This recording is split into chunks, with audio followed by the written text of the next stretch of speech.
Evet arkadaşlar başlıyoruz. So why should an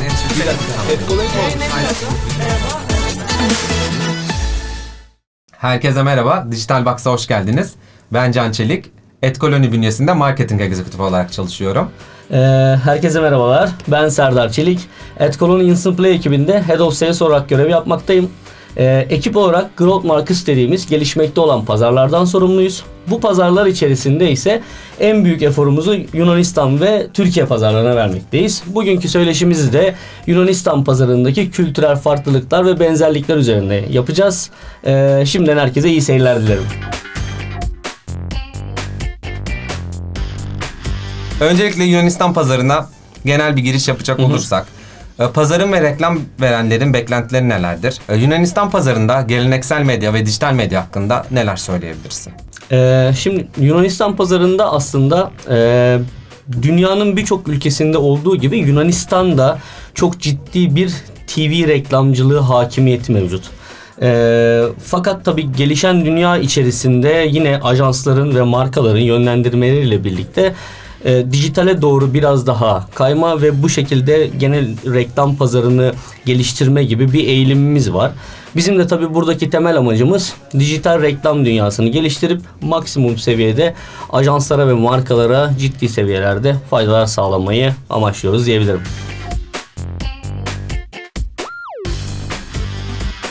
Peki mobil web ve mobil app'lerde nasıl bir değişimler söz konusu şu an? Mobil web tarafında genel itibariyle yine tüm dünyaya baktığımızda mobil web tarafında çok ciddi bir azalmayla karşılaşmaktayız. Aslında Yunanistan pazarında da bu şekilde bir paralellik gösteriyor diyebilirim. Bunun aslında en temel sebepleri kullanıcı tarafında mobil uygulamaların çok daha efektif bir kullanıcı dostu, çok daha efektif bir şekilde kullanıcı dostu olmasından kaynaklanıyor. Aynı zamanda reklam verenler için de mobil uygulamaların çok ciddi derecede ölçümleme metrikleri tarafında mobil web'e göre çok daha iyi performe ettiğini görebiliyoruz. Bu sebepten dolayı hem kullanıcıların ciddi derecede tercihleri, hem mobil datanın artık mobil internet datasının çok ciddi seviyelerde ucuzlamış olması, aynı zamanda reklam verenlere sağlanılan faydanın mobil uygulamalarda çok daha fazla olması, kullanıcıların ve reklam verenlerin yatırımlarını ve kullanım alışkanlıklarını mobil uygulamalara doğru yönlendirmesine sebebiyet veriyor. Tüm dünyada aslında bu şekilde bir davranış gösterirken Yunanistan pazarı da spesifik olarak bu tarz bir yönelime doğru paralellik gösteriyor diyebilirim aslında. Peki Yunanistan'da reklam verenlerin öncelikleri nelerdir? Nelere çok fazla önem veriyorlar?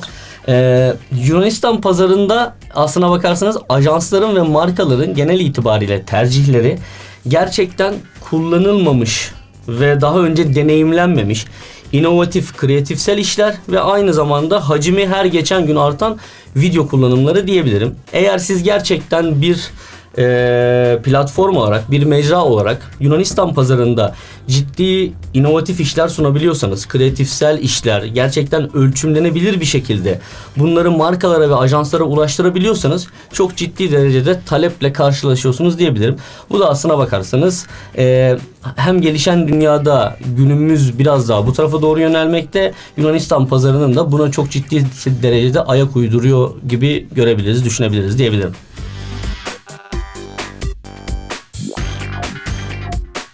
Peki o zaman burada kişisel bir soru eklemek istiyorum. Evet. Sen mobil oyun oynuyor musun? Ya aslında mobil oyun oynuyorum. Hatta yani mobil cihazımda 12 tane oyun var şu an hali hazırda normal standartlarda günlük takip ettiğim. Ama son dönemde de özellikle hani yani direkt olarak belki ismini de söyleyebilirim. Kafa Topu 2 ve Angry Birds'e biraz daha yönelmiş durumdayım. Son dönemde sıklıkla günün belli partları içerisinde oynuyorum. Özellikle öğle araları ve akşam saatleri eve gittiğimde Kafa Topu ve Angry Birds'ü biraz daha tercih ediyorum. Yani bilmiyorum, bana biraz daha eğlenceli ve keyifli geliyorlar diyebilirim.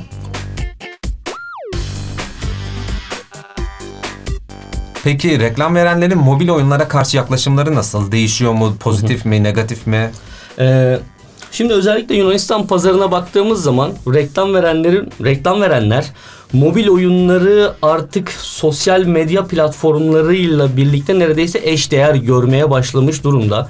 Bunun en temel sebebi ise kullanıcıların mobil oyunlarda çok ciddi seviyelerde vakit geçirmesi ve her yaş grubundan kullanıcıların mobil oyunlar içerisinde var olması. Bir reklam veren için en temel önemli olan şey herkesin var olduğu bir uygulama grubunda en doğru hedeflemelerle son kullanıcıya ulaşabilmek. Çünkü günün sonunda gerçekten bir markete gittiğimiz zaman rafın karşısına geçip hangi markayı alacağımıza karar vermemize sebebiyet veren tek şey aslında o reklamın bize verdiği algı. Doğal olarak hangi tür uygulamalarda yayın yapacağımıza, reklam vereceğimize kullanıcıların varlığı sebebiyet veriyor. Bu da Yunanistan pazarında mobil oyunlara yaklaşımı her yaş grubundan kullanıcının orada olmasından dolayı en doğru hedefleme seçenekleriyle oraya ulaşabilirsek eğer, bu da kullanıcı, daha doğrusu reklam verenlerin tercihlerini mobil oyunlara doğru çok daha fazla şekilde her geçen gün yönlendirmesine sebebiyet veriyor diyebiliriz.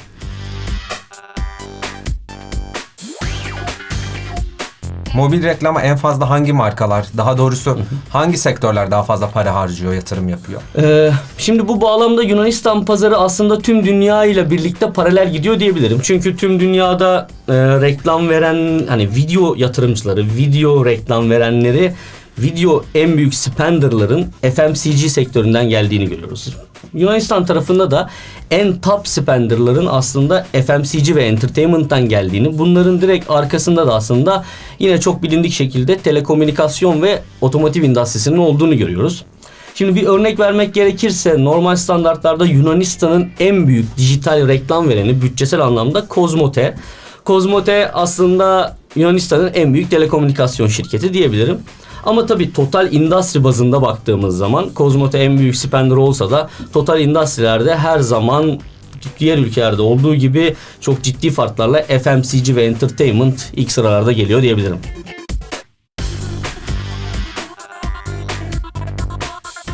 Aslında biz Türkiye olarak Yunanistan'la aynı coğrafyadayız. Evet. Bize benzeyen kültürel benzerlikleri var mı? Nasıl özellikleri var Yunanistan pazarının?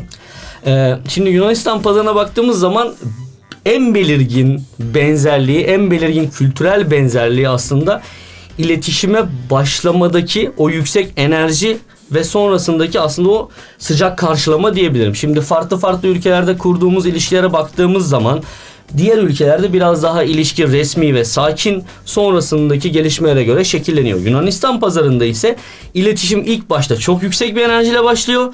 Sonrasındaki gelişmelere göre tekrar şekilleniyor diyebilirim. Bu aslında Türkiye'de de aynı.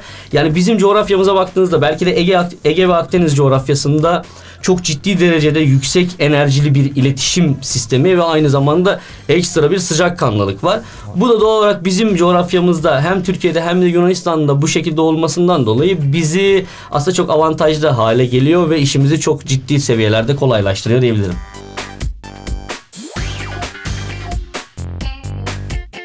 Peki en büyük farklılıklar neler? Şimdi aslında aynı coğrafyadan geliyor olsak da günün sonunda çok net bir kültürel farklılığımız var. Şimdi Yunanistan pazarındaki kültürel farklılık iş akışına, günlük iş rutinlerine ve dönemsel iş rutinlerine verilen çok uzun aralar diyebilirim. Yani biz Türkiye'deki sektörlere baktığımız zaman tüm sektörler özelinde belli başlı dönemsel yasal izinlerimiz mevcut. Biz belki reklam sektöründe bu bağlamda biraz daha esnek olsak da günün sonuna baktığımızda yine her halükarda belli sınırlamalarımız var. Yasal belli sınırlamalarımız var ve bunlar çerçevesinde bazı şeyleri şekillendirmemiz gerekiyor. Yunanistan'da ise dönemsel çok ciddi, Türkiye ile karşılaştırdığımızda çok uzun aralar var. Mesela Christmas döneminde ya da yaz döneminde çok uzun olan, yani Türkiye'ye göre karşılaştırdığımda çok uzun olan aralar mevcut. Ve bu aralar kişilerin kendi yarattığı değil, tüm sektörlerin aynı anda karar verdiği ve aynı anda ara verdiği bir dönem haline geliyor. Ve doğal olarak siz o pazarda işlerinizi bu aralara, çok uzun olan bu aralara göre ayarlamazsanız eğer, bu da aslına bakarsanız o pazardaki varlığınızın sorgulanmasına ve hatta devamlılığınızın kesilmesine çok net bir şekilde sebebiyet verir diyebilirim.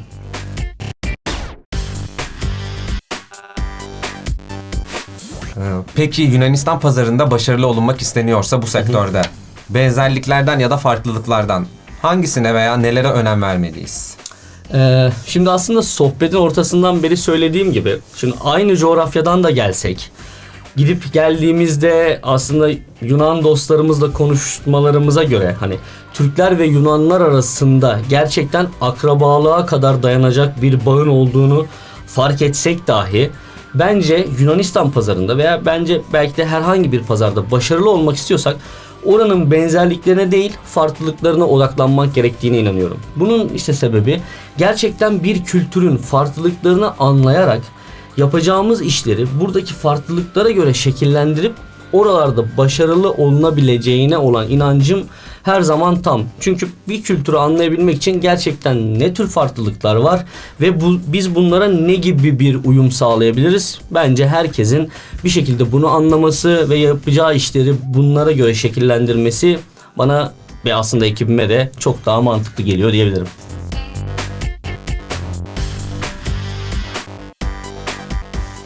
Peki Yunanistan pazarında medya ve reklamcılığın derinlerine indiğimizde bizi yani Yunanistan'da özellikle neler bekliyor? Gelecek trendler neler? Popüler olacak şeyler neler?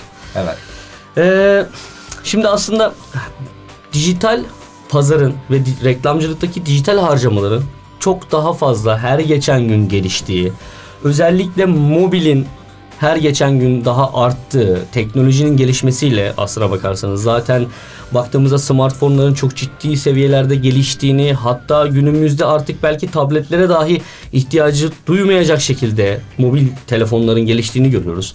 Bu mobile sağlanan uyum sebebiyle mobil dünyanın geliştiği, hatta mobil reklamcılığın, mobil uygulamaların gelişmesiyle mobil uygulama reklamcılığının çok ciddi seviyelerde arttığını görmek ve bunlarla önümüzdeki yıllarda daha da fazla karşılaşacağımızı görmek çok aşikar diye düşünüyorum.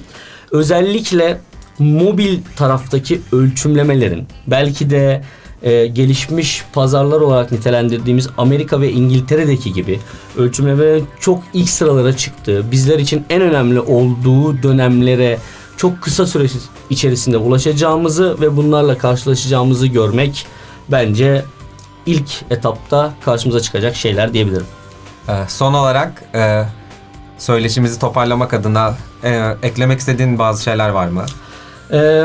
Yani şöyle bir aslında özet yapmak gerekirse eğer Türkiye ve Yunanistan pazarındaki benzerlikler ve farklılıklarla birlikte gerçekleştireceğimiz işleri aslında benzerlikler ve farklılıklara göre şekillendirerek orada yaptığımız işleri maksimum seviyede verimli hale getirip iki kültürü de her zaman ileriye ve yukarıya çıkartma gibi bir amacımız var aslına bakarsanız.